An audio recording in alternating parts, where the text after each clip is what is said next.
చెన్నై స్టేడియంలో సీఎస్కేకి చుక్కలు చూపించారు పంజాబ్. రహానే మంచి ఊపు మీద బ్యాటింగ్కి వచ్చి అదే ఊపులో 29 రన్స్ కొట్టి డ్రెస్సింగ్ రూమ్కి వెళ్ళిపోయాడు. మన కుర్రోడు గైక్వాడ్ మాత్రం అవతలైపు ఏ టీం వచ్చినా చెలరేగిపోతున్నాడు తన బ్యాటింగ్తో. హర్ప్రీత్ బ్రార్ చెన్నై టాప్ ఆర్డర్ బ్యాట్స్మెన్లు ఇద్దరు తీసి మంచి ఊపులో కనిపించాడు. రబాడా సమీర్ రిజ్వీ లాంటి ఖరీదైన ప్లేయర్ను అవుట్ చేశాడు. జడేజాని, మోయిన్ అలీని రాహుల్ చహర్ అయితే అవుట్ చేసి పంపేశాడు. సమీర్ రిజ్వీ 23 balls 21 runs కొట్టి ఇవాళ మంచి వన్డే మ్యాచ్ అయితే మనకు చూపించగలిగాడు. ఈ సీజన్లో మన తల ధోని మాత్రం సింగిల్ కొట్టని సింపుల్గా 6లు 4లు కొట్టి పడేస్తున్నాడు. మొత్తానికి సీఎస్కే 162 runs మాత్రమే స్కోర్ చేయగలిగారు.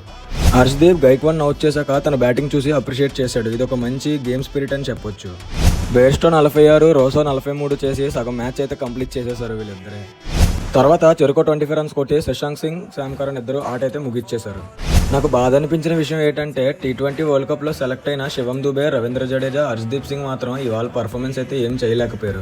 వీళ్ళందరూ నెక్స్ట్ మ్యాచ్లో బాగా ఆడాలని కోరుకుంటున్నారు.